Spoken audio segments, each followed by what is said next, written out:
recommend you do a little bit of research and find out about what makes this woman tick, because you will truly be inspired. Ladies and gentlemen, author, trainer, keynote speaker, put your hands together for Carren.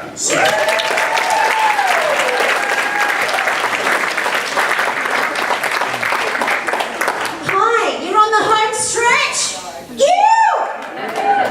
Have you had a fat time today? Unreal banana peel. So I'm your final speaker, and I've got something really interesting to talk to you about. I want you guys to go home with something that you will always remember as a result of being a part of today's forum. And it's a biggie. Are you ready? Strap yourselves in. I want to hear it. Hell yes, I'm ready. Ready? That was actually really good. I think a lot of that could have been Vicky. All together now. Hell yes, I'm ready. That's what I want to hear. So here's my tip, and we're going to get a little deep and meaningfully okay with that. Never underestimate the wake-up call. Now, what do I mean by that?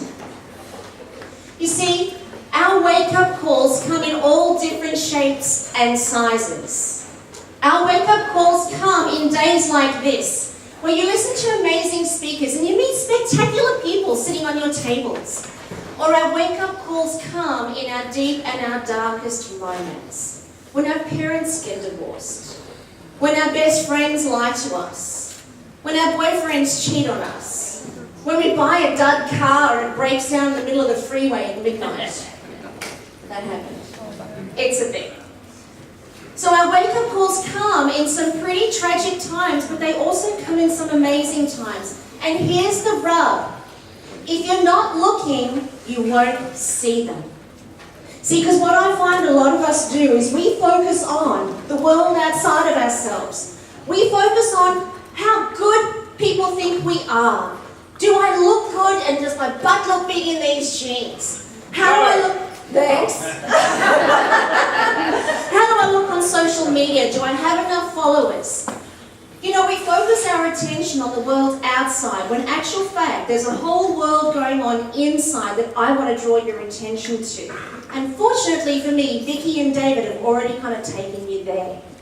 I want you guys to try something on for me. You see, if we don't look for the wake-up call, we will miss it. And it's happening all the time, in both the good and the uncomfortable and challenging parts in our lives. So let's have a little bit of an experiment. I want you guys to all take a second and have a really good look around the room, and I want you to find everything in the room that you see that's blue. Have a look around the room, check out everything that you see that's blue. Check it out. Everything. Balloons. Everything that's blue. People's t-shirts, drink bottles, everything that's blue. Have a look, count them. Count all the things that you see that are blue, blue, blue, blue, blue. Everybody done that? Alright, back to me. Close your eyes. I promise I won't come and stick my fingers up your nose, I promise. Close your eyes, everybody. Close down your eyes. Now you all have to look around the room to find what was blue. Yes or yes? Yes. A little louder. Even with your eyes closed, you can say yes loud. Yes or yes? Yes! That's awesome. I love it. Okay, I want you guys to now, keeping your eyes shut, bring to your mind everything that you saw that was black. Oh. Yeah, I know, right? Open your eyes. Tell me, how many of you people saw 10 things that were black while you were looking for blue? How many of you saw 9 things that were black while you were looking for blue? How many of you saw 7? 6? 5 things that were black? 4 things that were black? Have a look around the room. No one's putting their hands up. 3 things that were black. 2 things that were black. 1 thing that was black. If we're lucky. Now have a look around the room at how many things are actually black. There's heaps. There's the carpet. There's the tables. There's the tables. There's the signs. There's this. There's this. There's my jeans. There's so much around the room that's black. So here's the message, and here's the point. Just because you were looking for blue doesn't mean that the black didn't exist. The black was always there. It's just that you weren't sorting for it. You weren't looking for it. And it's kind of like that wake-up call. If you're not looking for it, you will miss it. And why do we call it a wake-up call? It's a wake-up call because you're living in a dream. You're living in a dream. You're living in a dream where you think you're not good enough. You're not enough. You're never going to be enough. You're not going to fit in and you don't belong. You're scared, you're desperate, you don't have enough of this, you don't have enough of that, you don't have enough money, no one likes you enough and you don't look good enough and your butt's too big in your jeans.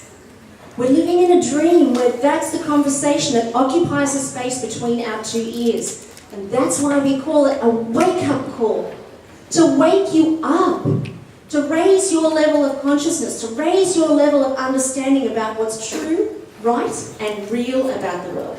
Now, some of us have to get bigger wake-up calls than others. Me, in my life, I kept missing it. My girlfriend lied to me. My boyfriend cheated on me with my girlfriend. My car broke down in the middle of the road in the midnight when I was living in Sydney. I bought an absolute lemon. My mum and dad got divorced. But at none of those points did any of those wake-up calls cause me to look inside and go, well, how does this make me a better person? How will this make me awesome? And I'm not happy to just settle for being a better person. Man, if I'm going to live on this planet, I am going to be the shiz-bang. Let me hear it, the shiz-bang. Not loud enough. Let me hear the shiz-bang. You want to live here? You've got to be the shiz-bang. You can't play half at anything and think that the world is going to respond to that. You know, the universe only responds when we contribute 100% of ourselves. You can't contribute 50% and then have dreams and visions to have You can't play 50% and expect the world to come back to you with 100% of the results that you want. Yes or yes? Yes. True or true? True. That's what I'm liking to hear. So for me, my biggest wake-up call and the biggest bang under my butt happened when my partner committed suicide. In 2001, he took his life. I wasn't expecting that, and I didn't see that he had depression, and I didn't see that he was suffering with anxiety, and I was with him for 8 years, living together.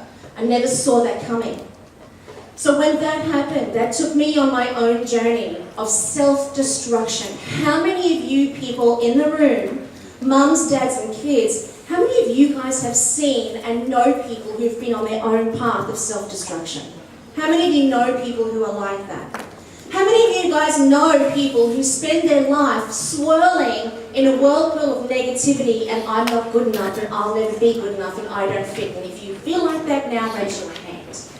It may not be you feeling like it, but do you know people who feel like that? Yes or yes?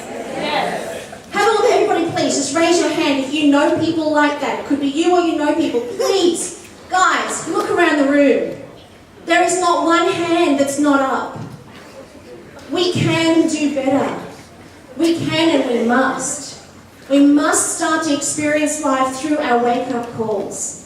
When my Greg took his life, it was a huge wake-up call for me that I never saw coming.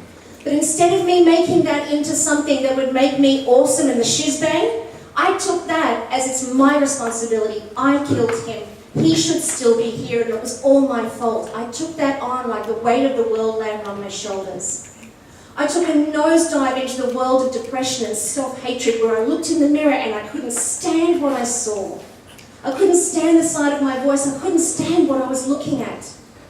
And then that took me to Bali in 2002, and some of you won't even know that this occurred, but in 2002, on the 12th of October, me and two of my best friends were in the Sari Club in Bali, and that was one of the very first terror attacks that struck after September 11 in the US. My two best friends were both killed. My entire left side of my skull was crushed. And I was lucky to have come home alive. But you know what was really interesting? Was that I'd gone to Bali to take my own life because I didn't feel like it was worth living. I didn't feel like I deserved to be here. I was in such a state of disassociation from reality. And I didn't get the wake-up call.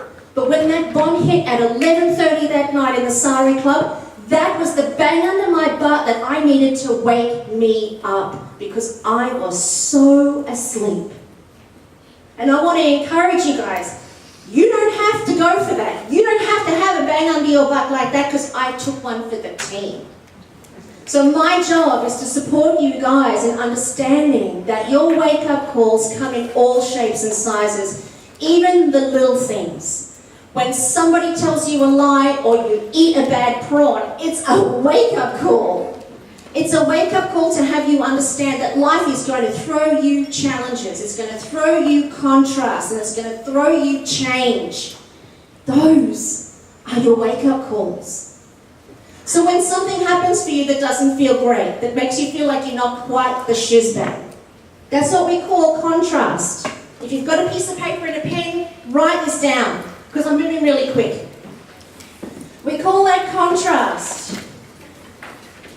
Now, it's the nature in which humans learn. It's funny, isn't it? We have to learn dark to know light. We have to experience dark to know light. We have to experience heat to know cool. We have to experience no to know yes. We have to experience the contrasts of life. And then that's what helps us to understand how that particular situation was designed to make you the shizbang. All together now, make you the shizbang. Little louder, the shizbang. There you go. So life will always throw you challenges, whether you've got something going on right now or you've got something going on later on. Those contrasts are to help you go, right now I'm feeling fearful. So try this on with me right now. In your dominant hand, or your non-dominant hand, right now I'm feeling fearful. What is the direct opposite for you of fearful? Somebody shout it out. What's the direct opposite for you? And you can't use anybody else's words, it has to be your own. Courageous, love, what else did I hear? Confident, you! So when you're feeling fearful, my friends, it's not to teach you fear, and it's not to have you run away from your life. It's to teach you, oh my God, thank you, fear, for being there, because your job now is to teach me courage. So instead of me focusing on my fear and wallowing in my fear, where I am not the shizbang, let me use the fear for the purpose that it was given to me, is to teach me confidence. Now, do I know what confidence looks like? Maybe not, but let me go figure it out. Let me put my energy into figuring out what confidence looks like, rather than spinning around in fear. Does that make sense to everybody? Yeah. I like what you're doing. Now, you're all going to get a bit of a bang under your own butt. If you haven't already, blow up those balloons and tie them off. Everybody blow up those balloons that are on your tables. Now, if anybody has a phobia with balloons, we're about to let go. So you might want to get over it.